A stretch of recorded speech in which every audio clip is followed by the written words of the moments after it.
Yo aquí muy contenta porque a ninguna la veo ni tosiendo ni estornudando, y teniendo en cuenta que estamos en este lugar tan cerrado, digo, me libré de una infección o algo así.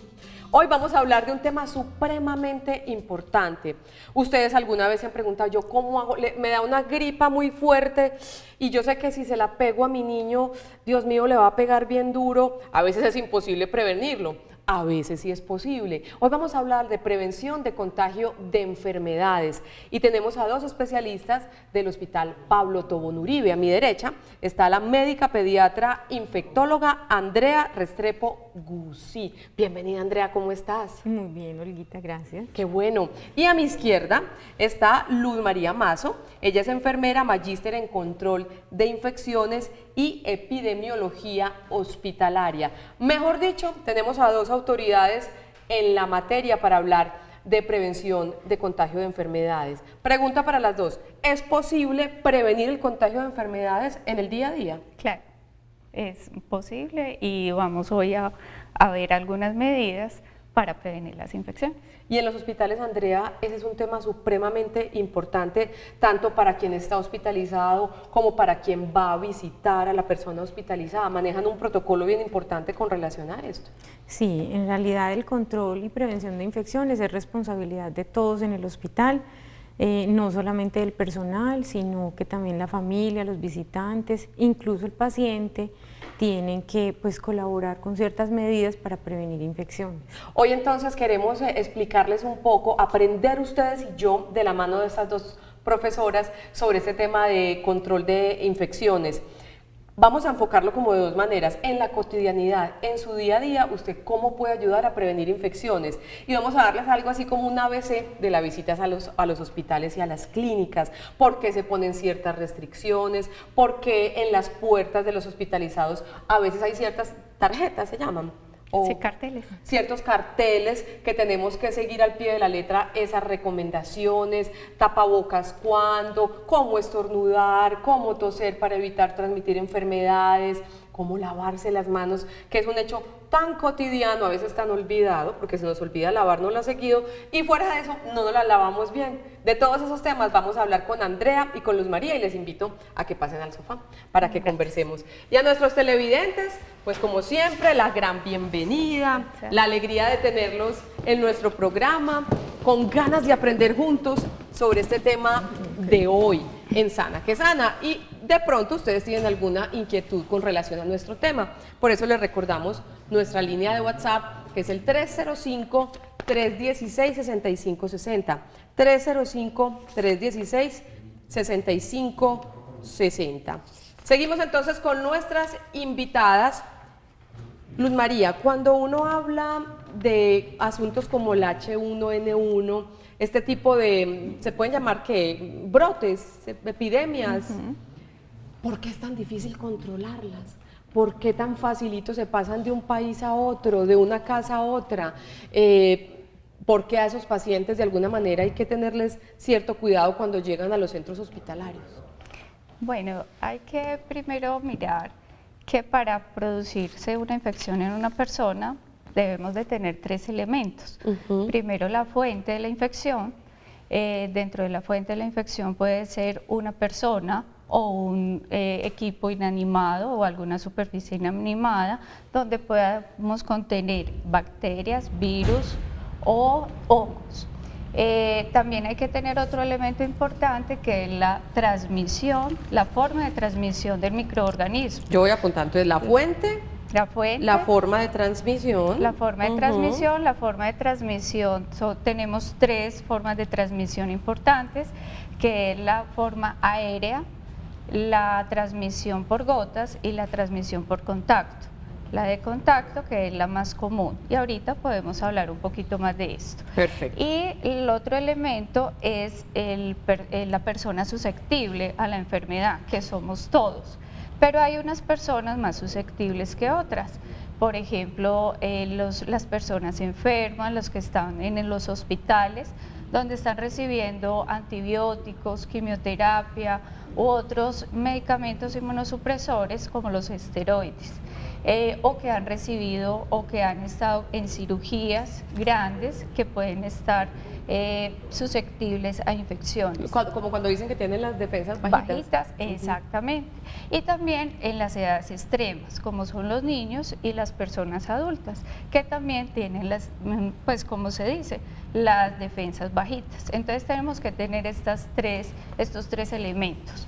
Cuando una infección, ya sea por virus o por bacterias, se propaga, es porque tenemos muchas personas susceptibles y no controlamos las formas de transmisión. Entonces ahí es donde es importante tener en cuenta esos tres elementos. Perfecto. Vamos con la pregunta número 1, justamente para hablar de una de esas formas de transmisión que nos explicaba Luz María, que es a través de las manos, ¿no? Del contacto. Del contacto. Vamos con esta pregunta y seguimos ahorita hablando con Andrea. Mi nombre es Ángel. ¿Cómo debe ser un correcto lavado de las manos? Por ahí ve uno mucho, y no solo en hospitales, Andrea, letreritos e instrucciones para lavarse correctamente las manos, pero son de esos letreritos e instrucciones que a uno se le vuelven como paisaje. Entonces, por eso quiero que con ustedes dos hablemos de cómo debe ser el correcto lavado de las manos, que no es tan sencillo como el simple acto que en las carreras de estos tiempos, un segundito se moja una la mano, medio hace así y sale corriendo. Vamos a aprender junticos cómo debe ser un correcto lavado de estas manos, que son maravillosas, pero también son un foco de contagio y de infecciones, pues porque con ellas es con la que tocamos todo. Andrea, ¿cómo debe ser? Bueno, primero que todo yo quisiera como recalcar que la higiene de manos se puede hacer de dos formas.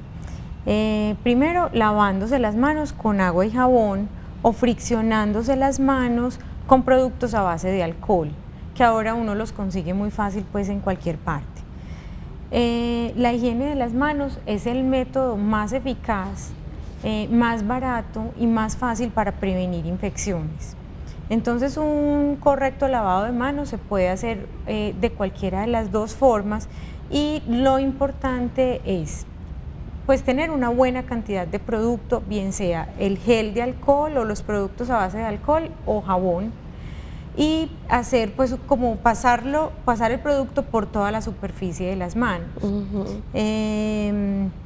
Lo otro pues es friccionarse. Si lo estamos haciendo con productos a base de alcohol, la fricción debe durar por lo menos 20 segundos. 20 segundos. 20 segundos. Con Entonces, alcohol. con alcohol, 20 segundos por lo menos. Entonces uno se aplica el alcohol en las manos, se lo pasa por los espacios interdigitales, después el dorso de los dedos, después los dedos gordos, que se nos olvidan bastante.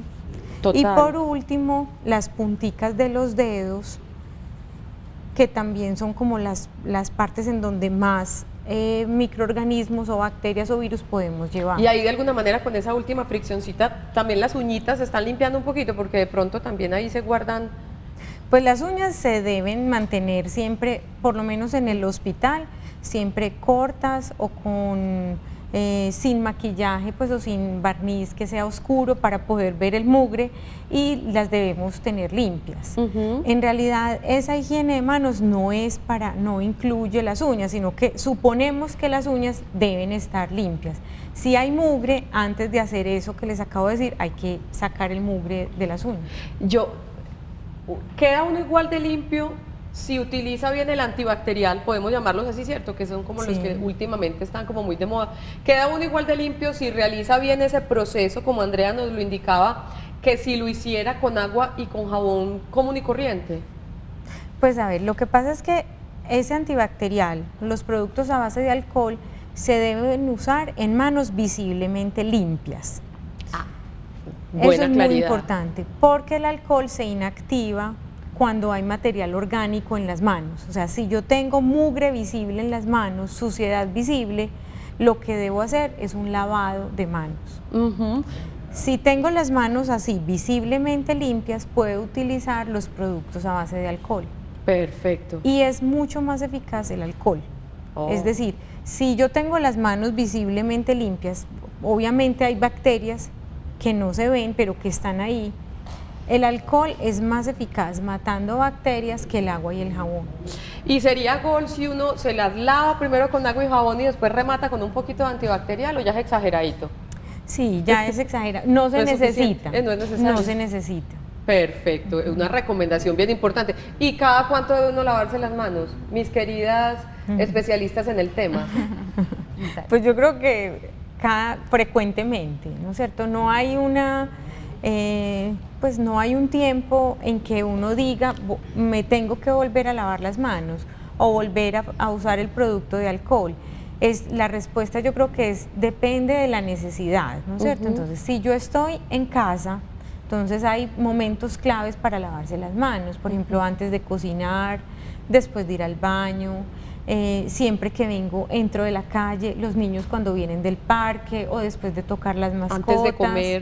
Antes de comer, pero no necesariamente pues yo tengo que tener las manos completamente limpias en todo momento, sino depende de lo que voy a hacer. Y por ejemplo, Luz, en el caso de los hospitales, que en todas las habitaciones, o por lo menos donde yo he ido, hay un antibacterial, es diferente. Quien está visitando a una persona enferma, debes tener muchísimo más sus manitos bien limpias. Sí, Para claro. eso nos ponen ahí el antibacterial. Sí, claro.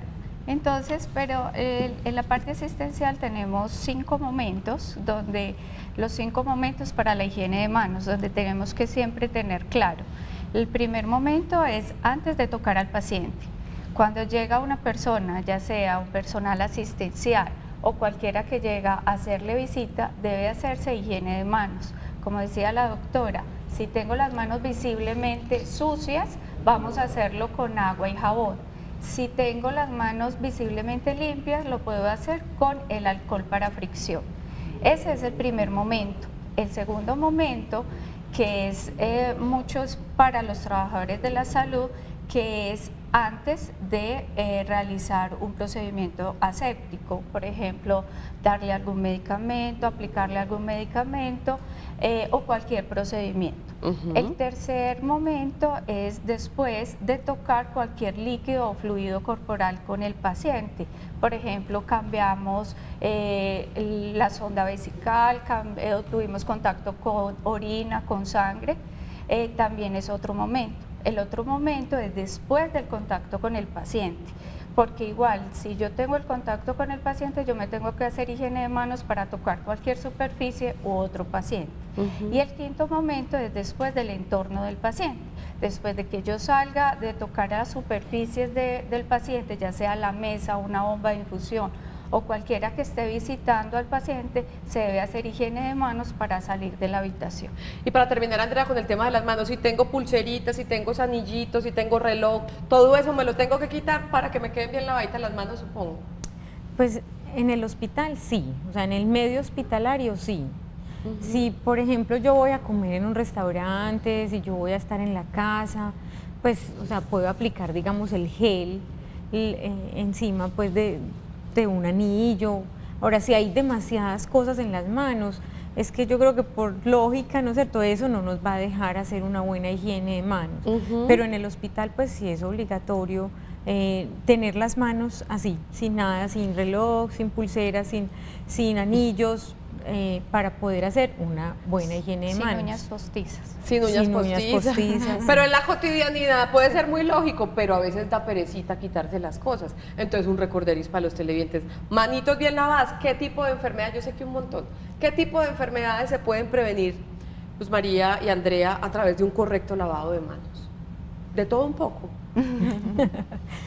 Pues es que yo creo que casi, o sea, las infecciosas, ¿no es cierto? Las enfermedades infecciosas, porque las otras enfermedades no se contagian de esa manera, ¿no es cierto? Entonces, todo lo que sea contagiado por contacto se puede prevenir. Por ejemplo, sí, todo lo que es diarreas infecciosas, las infecciones respiratorias agudas, todas las gripas, las conjuntivitis, las infecciones por gérmenes multiresistentes en los hospitales también se pueden prevenir mediante un correcto lavado de manos.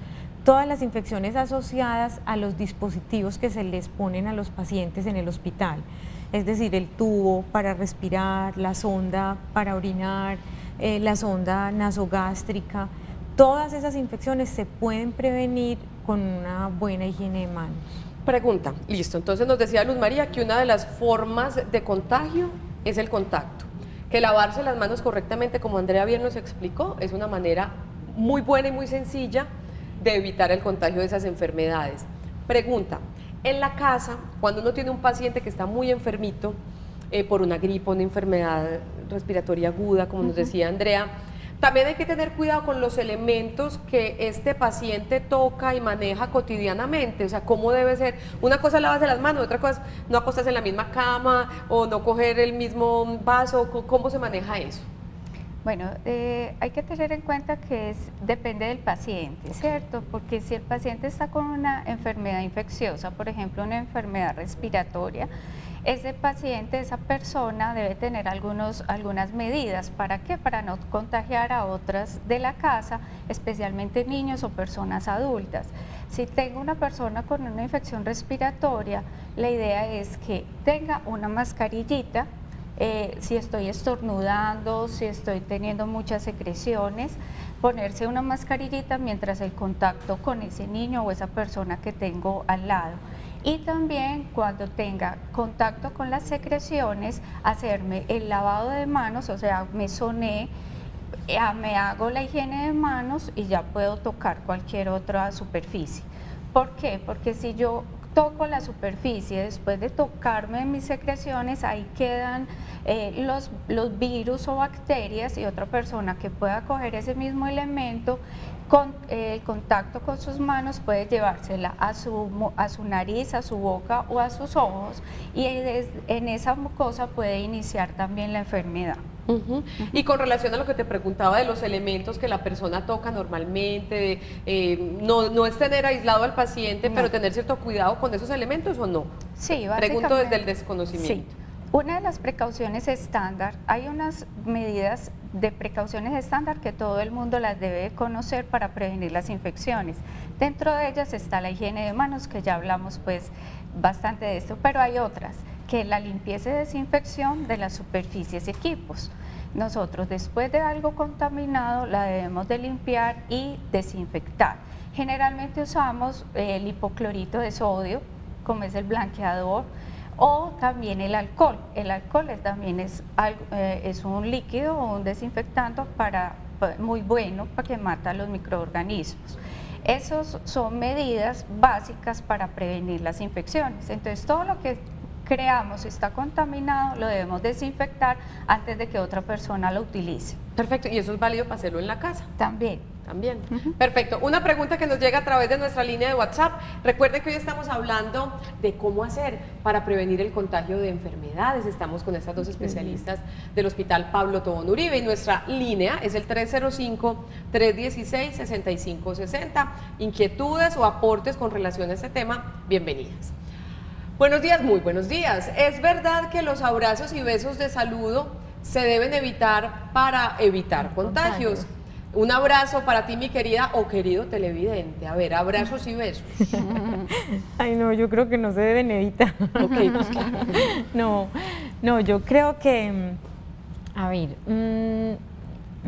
es que depende de, ¿no es cierto? Es decir, si hay una persona que tiene muchísima gripa, pues obvio que es mejor, pues no, darle está un como a beso, metros. sí, aunque también hay que tener en cuenta que el periodo más contagioso de una gripa es antes de uno enfermarse, antes de que empiecen los mocos, antes de que empiece la fiebre, si es que tiene fiebre. O sea que me pudiste haber pegado una gripa hoy y yo sin darme cuenta, Andrea. Exactamente, sí, Periódico, las dos sin darnos cuenta. Ujú. Sí, entonces pues yo creo que depende, ¿no es cierto? Es evitar sobre todo pues como el contacto con esas personas que están enfermas, pero yo creo que no, besos y abrazos están permitidos. Obviamente.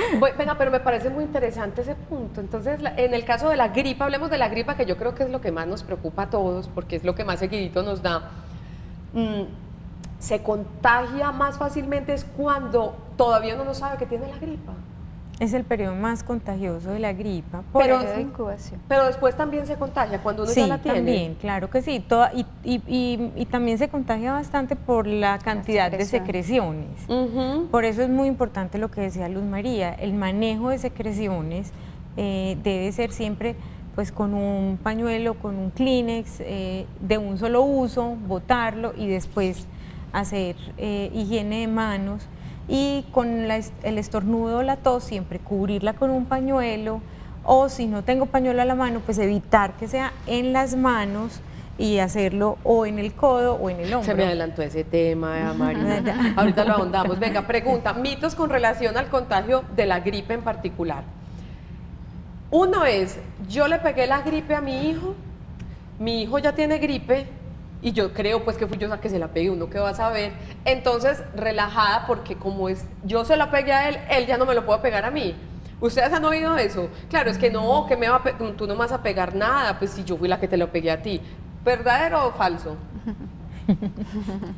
Pues yo diría que es falso, porque hay muchos tipos de gripas y a los niños especialmente les dan muchas gripas en el año, que es lo normal, ¿no es cierto? Eso es casi que, diría yo, que es una de las infecciones que uno puede decir que son inevitables y casi que necesarias para que el sistema inmunológico, o sea, como el sistema de defensas, vaya aprendiendo a reconocer los microorganismos y se pueda defender más adelante. Entonces yo diría que es difícil prevenir ese contagio de las gripas y a veces puede ser que a mí me dio un tipo de gripa, después el niño tuvo otra gripa, pero que se la pegaron, digamos, en la guardería o en el colegio, y a mí podría volverme a dar otra gripa distinta que es la que tiene el niño, o sea, por otro virus diferente. Otro mito, Luz, y es, con relación a lo que decían ahorita, que estamos aprendiendo juntos, que el periodo más contagioso es cuando estamos asintomáticos con relación a las gripas, ¿cierto? También hay un mito, que si uno lleva 3, 4 días con la gripa, ya con síntomas, no contagia. También eso depende del tipo de virus que tenga, ¿cierto? Por ejemplo, el H1N1 o la influenza B, dicen que podemos estar, la idea es que estemos en aislamiento más o menos 7 días, pero en niños y en pacientes inmunosuprimidos durante que tenga la enfermedad, durante que esté sintomático. Entonces eso depende del virus. Eso no quiere decir que a los 4 o 5 días yo me tenga que relajar. Desde que yo tenga tos, estornudos, secreciones, igual yo tengo que cuidarla al otro. Bueno, a lavarse las manos seguidito, correctamente, bien lavadas o con antibacterial, si la mano evidentemente está limpiecita, como estas. Si la mano está sucia, hágalo con agua y con jabón, como nos explicó la doctora Andrea, que usted sienta, mejor dicho, que esa agua y ese jabón estuvieron por todas partes, no olvidar este dedito gordo, no olvidar las palmas y el dorso de la mano, no olvidar esta Las última punticas de los friccioncita. Y ahorita vamos a recapitular un poco sobre, eso es lo que ustedes llamaban etiqueta respiratoria. Vamos a hablar un poco de etiqueta respiratoria, que respirar también tiene su etiqueta. Vamos a recordarles cómo evitar transmitir infecciones vía oral, vía respiratoria, simplemente sabiendo toser y estornudar. Tenemos un mensaje en nuestra línea de WhatsApp. Buenos días, excelente el programa de hoy, qué bueno que les guste. Mi pregunta es, si en la casa hay alguien con diarrea, es importante, ¿qué cuidados además del lavado de manos debo tener? Más que todo con el baño, muchas gracias. Qué buena pregunta. Sí. ¡Tarán! Sí, lo que hablábamos ahorita, que también es muy importante, la limpieza y desinfección de las superficies. Entonces los baños, después de que el paciente con diarrea va al baño, es importante hacerle un lavado, pues no tan específico, porque si podemos tener un baño para ese paciente, pues sería perfecto. Pero si no, y si va a entrar otras personas, hacerle una desinfección, ya sea con hipoclorito de sodio, con la dilución que hacemos en la casa, y hacemos esa desinfección y ya no hay problema que la otra persona ingrese. El pacientico con diarrea, que se lave muy bien las manos después de hacer su deposición. Entonces, básicamente eso, mucho aseo tanto de las manitos del paciente como del sector donde hace sus necesidades el paciente. Hoy estamos en Sana que Sana hablando de la prevención del contagio de enfermedades. Estamos con nuestras especialistas del Pablo Tobón Uribe, Andrea Restrepo Gusí, médica pediatra e infectóloga, y Luz María Mazo, enfermera, magíster en control de infecciones y epidemiología hospitalaria. Vamos a nuestra primera pausa y recuerden que nuestra línea de WhatsApp está dispuesta para ustedes. Es el 305-316-6560. Si tienen preguntas o quieren contarnos algo con relación al tema, muy bienvenidas. Ya regresamos.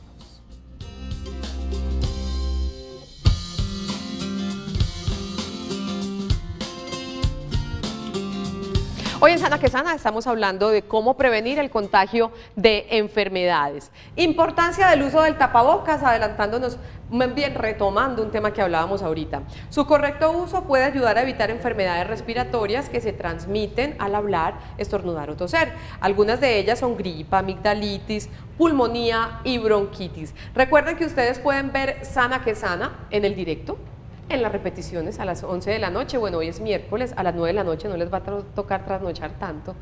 Y también pueden vernos en nuestro canal de YouTube, ingresando a YouTube, buscan canal Televid, Sana que Sana, ahí les cuento también a ustedes. Más o menos las 8 días después de emitido el programa, ustedes ingresan a YouTube, buscan canal Televid, Sana que Sana, prevención, contagio de enfermedades, y ahí se pueden ver ustedes allí en acción y compartir esos contenidos saludables. Seguimos entonces con nuestras invitadas de hoy y enfaticemos un poquito en algo tan simple como el lavado de manos, pero que a la hora del té se vuelve un asunto cotidiano que se olvida o no se hace bien. Recapitulemos lo que decías ahorita de la etiqueta respiratoria.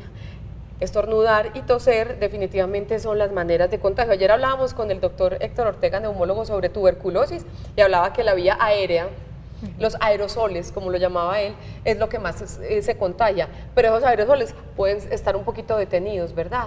Con un correcto toser y estornudar. Recordemos eso un poquito, Andrea.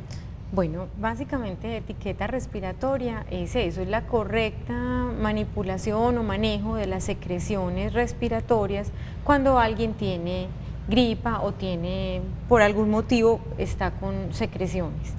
Entonces son básicamente, uno es siempre que va a estornudar o toser, hacerlo en un pañuelo desechable, que debe ser de un solo uso. Desechable. Sí, úselo desechable. Úselo y bótelo, no guárdelo. ¿Los pañuelos de tela mandaditos a recoger? Sí, en realidad sí. Sí. Sí, no, es que no tiene sentido, Sí, pensándolo bien, sí. no tiene sentido, porque usted tose, Sí. es que nosotros no conocemos el tema y ustedes son las expertas. Entonces yo toso aquí, si estuviera enferma, que gracias a Dios no le estoy, y aquí esto se llenó de virus y de bacterias, o de virus solamente y de bacterias, ahí están. Ahí están. Uno no los ve, pero ahí están. están, sí. Y es un pañuelo que si yo te lo presto a ti, van a estar ahí, y así sucesivamente. Entonces la idea es toser o estornudar con un pañuelo desechable. Exacto. Y si me cogió el estornudo a deshoras y yo no tengo ningún pañuelo desechable. Bueno, entonces ahí hay dos opciones, una, hacerlo en el codo o en el hombro. Pero Mío, no del otro. Me queda más fácil en el... Yo creo que dejémoslo en el codo, codo. que contorsionista no soy, pero eso está muy chévere, o sea, hacer así. Sí, Y cubrirse el estornudo o la tos. y después darse una lavadita, ¿o no? Pues en realidad si hubo contacto con secreciones en mis manos, sí, debo lavarme las manos, si pues si hubo bastante secreción que yo la pueda ver, y si no, simplemente pues fue como el estornudo, pero las tengo limpias, puede ser con alcohol, con productos a base de alcohol. Productos a base de alcohol. Tenemos otra inquietud a través de nuestra línea de WhatsApp. ¿Dónde está que no la veo? Aquí está. Buenos días. ¿La secreción nasal producida por las alergias a algo son infecciosas? ¿La sinusitis es de contagio? No, en realidad las secreciones de las personas alérgicas, cuando es solamente alergia, no son, pues generalmente no son transmisoras. Perfecto. Lo que pasa es que las personas alérgicas son más propensas a enfermarse más por virus, o sea, una gripa, por así decirlo, les da más duro, excretan más, pueden excretar más tiempo el virus, entonces en ese caso sí serían pues infecciosas. De todas formas, en la nariz, en la orofaringe, podemos tener bacterias y virus sin estar enfermos, Ajá. que nos están colonizando. Entonces, en esos casos, de todas formas, yo voy a quedar con virus o bacterias en las manos, y siempre es recomendable, después de estornudar o toser o sonarme las secreciones de la nariz, pues los mocos, hacer un correcto lavado de manos o higiene de manos con alcohol. Ok, voy a pasar a la siguiente pregunta porque tiene mucho que ver con algo que un gastroenterólogo nos indicó en estos días en un programa. Buenos días, ¿qué tan cierto es que no puedo ir al baño a hacer pues mis necesidades con el celular en la mano? Recuerdo que el gastroenterólogo, nuestro amiguísimo Felipe Franco, nos contaba es que los celulares son un medio de contaminación importante para enfermedades gastrointestinales. Y uno, ¿qué? Claro, porque como no se lavan bien las manos, eso fue lo que yo le entendí, sí. Y salen corriendo a coger su celular, o bueno, o como él lo dice, puede estar en el baño con su celular en la mano, no se lava bien las manos. ¿Qué es lo primero que coge el celular? ¿Dónde quedan esos virus y bacterias? Ahí en el celular. Por ahí es la cosa. Sí. Es muy importante. Creemos que esto se vuelve un fomite. Un fomite es como un vehículo del microorganismo de un lado a otro. Entonces, mis manos, por eso es tan importante la higiene de manos, porque yo ahí estoy cortando la cadena de transmisión. Yo hago la higiene de manos y después toco la superficie, pero si no me hago higiene de manos, el celular va a quedar contaminado y cualquier otra persona puede tocar ese mismo celular y ya llevarlo a producirle la infección. Yo creo que se remiten al celular es porque, yo digo, lamentablemente estos adminículos se convirtieron en un asunto indispensable en nuestras vidas, entonces lo primero y lo último que tocamos. Entonces por eso, pero si usted sale del baño e igual no se lava las manos y toca la mesa del comedor, ahí se quedó. Sí, no es porque pues lo recomendable es que no entremos celulares al baño. Por favor, por lo menos en ese momento, sí, descansemos del celular. Sí. La siguiente pregunta que encontró nuestro periodista Juan Pablo en las calles de Medellín, para seguir hoy hablando con Andrea y con Luz María de control de prevención de contagio de enfermedad. Hola, mi nombre es Sofía y ¿es recomendable llevar a los niños a las clínicas o hacer alguna visita? Ese tema es bien complicado, ¿no? Hay dos, yo se la amplío un poquito la pregunta. Mi pediatra es una que me dice, por las últimas lo llevas a urgencias, o sea, cuando es verdaderamente necesario, porque obviamente es un foco de infecciones. Y lo otro, no lleves a tu niño a hacer visitas ni a urgencias, pues en urgencias no se puede hacer visitas, ni a las clínicas. ¿Qué decir de esas dos cosas? Bueno, cada hospital tiene sus políticas, ¿cierto? Pero es importante saber que los hospitales tenemos todos los pacientes enfermos, o sea, están allá metiditos, están enfermos, y la idea que con los niños están en una edad extrema que apenas se está construyendo y se está madurando sus defensas. Entonces la idea es no exponerlos tampoco a infecciones que puede que salgan tranquilamente de ellas, pero también pueden llevarlo a una enfermedad grave o inclusive hasta la muerte. No hay que ser extremistas, pero hay situaciones donde la idea es que no llevemos niños, por ejemplo, a las unidades de cuidados intensivos, a visitar pacientes que sabemos que tienen algún tipo de infección, o a compañeritos o inclusive los hermanitos que están enfermos. Hay situaciones muy especiales donde podemos dar como esa tregua y decir, listo, venga y llevemos el niño a visitar al papá o a la mamá o al hermanito. Pero si no es completamente necesario, es mejor que no. Igual a los niños hay que enseñarles que también se deben hacer higiene de manos para entrar a una habitación, pero ojalá no sea de rutina, ojalá que no los llevemos en casos solamente extremos. Perfecto. Y el eterno parangón de las mamás, las tres somos mamás. Sí. Entonces el niño está enfermito, tiene una gripita, lo llevé a urgencias, me lo nebulizaron.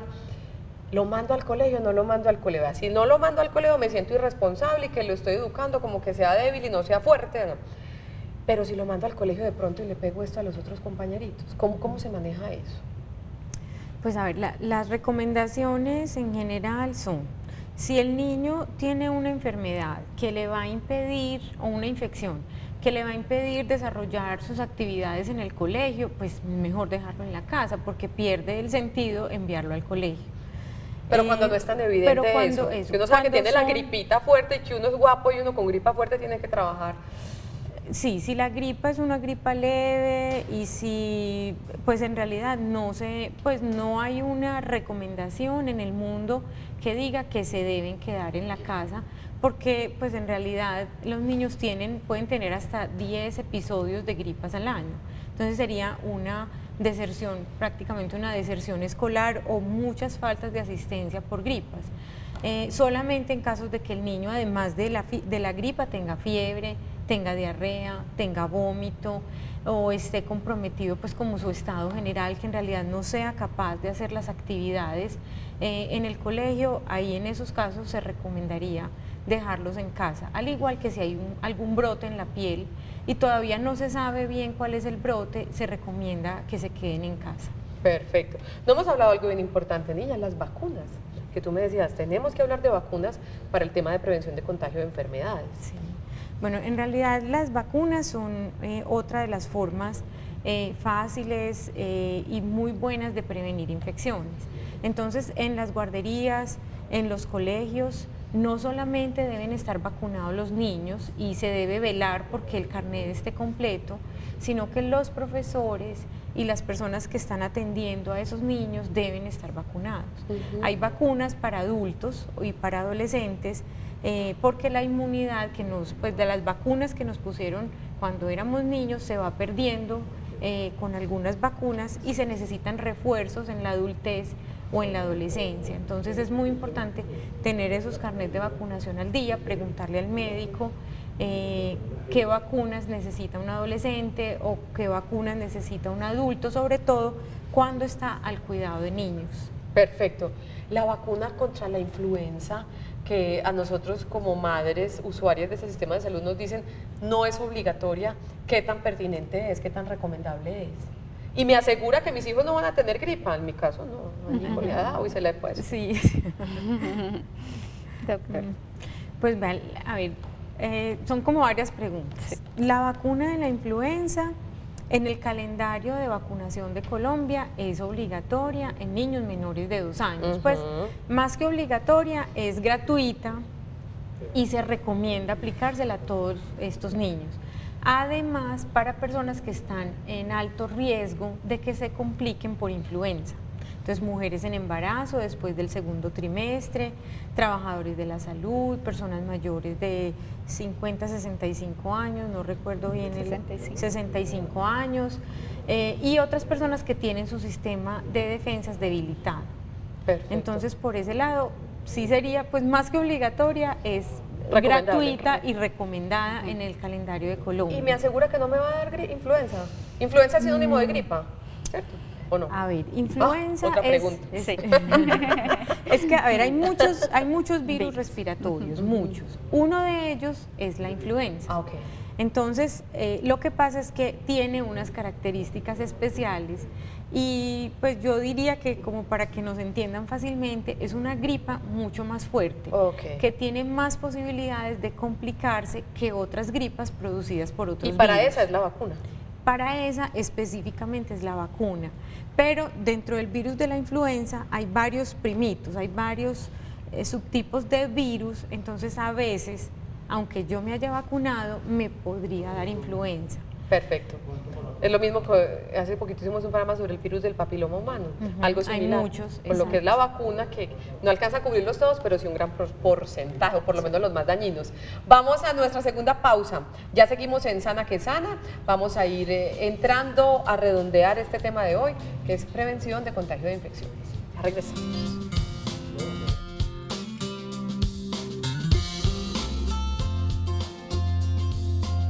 Seguimos hoy en Sana que Sana hablando de prevención de contagio de infecciones. Para un correcto lavado de manos, recapitulando lo que nos enseñaban ahorita, quitarse las joyas, los implementos en la medida de lo posible, mantener las manos durante 15 a 30 segundos debajo del agua tibia o calientica, enjuagar muy bien y secar con una toalla limpia. Esto es importante porque si después va y se seca con una toalla bien sucia, no hizo nada. Olguita, y lo otro es que en realidad no se necesita agua caliente. Incluso el agua caliente daña más las manos, como la grasita que tiene la mano es necesaria para protegerla. Una mano con abrasiones, una mano se coloniza más fácil de bacterias. Entonces, ¿agua normalita? Agua normal. Perfecta, agua a temperatura normal. Una pregunta, buenos días, por favor, ¿qué recomendaciones por favor, recomendaciones para evitar infección en casa donde tenemos mascotas? Dios la bendiga a usted. Pues, a ver, no, en realidad las mascotas son, o sea, son seres muy queridos. Muy hermosos. Muy hermosos, hay que tenerlas y para los niños son muy importantes. ¿Qué recomendaciones? Vacunarlas, pues vacunar a las mascotas, siempre, pues, o sea, si yo la estoy acariciando y voy a comer algo, voy a llevar mis manos a la boca o a los ojos, me debo lavar las manos antes de tocarme o de tocar alimentos. Y lo otro, pues que ahí sí diría yo, los besos en la boca es mejor evitarlos. Ni dejarse lambisquear, como digo yo, de mi gata Lulú. No, porque pues no es higiénico, ¿no? O lavarse después. Es decir, lo que sí hay que tener en cuenta es si tengo alguna cortada, abrasión, herida, no me debe lamber pues ni un gato ni un perro. Y no dejarse besar, porque a veces tienen contacto directo con la boca. Sí, evitar eso. Eso no, listo. Aquí trajimos, dime. Bueno, y lo mismo, si orinó, si hizo popó, hay que hacer también una limpieza y una desinfección del área, porque también se puede convertir en un foco importante de infección. Perfecto, muy bien. Y entonces, cuando uno va a las clínicas, y para terminar, porque tenemos por ahí 2 minuticos, y encuentra este tipo de avisos en las puertas, una induccióncita rapidita de eso, ¿qué quiere decir? Y uno como usuario, como visitante, como familiar, ¿qué tiene que hacer al respecto? Bueno, una de las cosas importantes en las habitaciones de los pacientes es verificar qué es lo que está colgado, qué es lo que le están diciendo, es por algo que están diciendo, por algo lo tenemos colgado, no es de decoración. Importante. Cuando tenemos un paciente en aislamiento, generalmente ya le decimos qué precauciones debe de seguir. No decimos aislamiento de contacto, sino precauciones de contacto, precauciones aéreas o precauciones por gotas. Entonces, importante, aquí siempre vamos a tener el pare, o nos está dando una señal, el aviso de que debemos de pedirle información al personal asistencial. ¿Qué es lo que quieren que nosotros hagamos? Por ejemplo, en un aislamiento aéreo o unas precauciones aéreas necesitamos una mascarilla especial. No es cualquier mascarilla, es una mascarilla que debemos utilizar para los pacientes cuando tienen tuberculosis, sarampión o varicela. Nos queda un minuto. Listo. Lo mismo, o sea, la idea de esto es que el cartel nos indica qué precauciones debemos de seguir. Básicamente y preguntar es eso. al personal asistencial. O sea, que no se vuelva paisaje. Siempre que veamos ese tipo de recomendaciones en un hospital, tener en cuenta que ahí está la enfermera o el personal asistencial, el personal de salud, para preguntarle, dime, ¿qué es lo que tengo que hacer para ni yo infectarme, ni yo ir a enfermar más a la persona que está hospitalizada? Bueno, aprendimos mucho, básico, cosas básicas. Es como cuando en diciembre hacemos la campaña de la pólvora, que mucha gente me dice, ¿lo van a volver a hacer? Y yo, vaya, mire las cifras de quemados, ¿qué tal que no lo hiciéramos? Hasta Es que lo aprendan. mismo. Sí. Lavarse las manos correctamente, ya lo saben, los antibacteriales sí sirven utilizándolos correctamente si sus manos están limpias, o si no, lavárselas con agua a temperatura normal y lavárselas muy bien lavaditas. Saber toser y estornudar. Si usted está enfermito, mantenga su Kleenex desechable, lo bote inmediatamente. Si lo cogió fuera de base, aquí en esta parte, las vacunas importantes, no llevar a los niños a clínicas y hospitales a no ser que sea estrictamente necesario, y todas esas medidas que parecen tan simples ayudan muchísimo a la prevención de contacto de infección, de contagio de infecciones. Andrea, muchas gracias por estar con nosotros. Bueno, no, Olguita, a ustedes, gracias. Y Luz María, gracias, espero volverlas a tener. Claro, muchas gracias. Y un abrazo muy grande al Hospital Pablo Tobón Uribe, que nos prestó este ratico a estas especialistas para que juntos aprendiéramos a cuidar nuestra salud. Vamos entonces a despedirnos y a recordarles que mañana vamos a aprender de la salud de nuestro corazón. De la mano de la clínica Cardiovid les vamos a enseñar qué es un cateterismo, para qué sirve y los cuidados previos y posteriores a este tipo de intervenciones. Hasta mañana, feliz resto de día, sana que sana.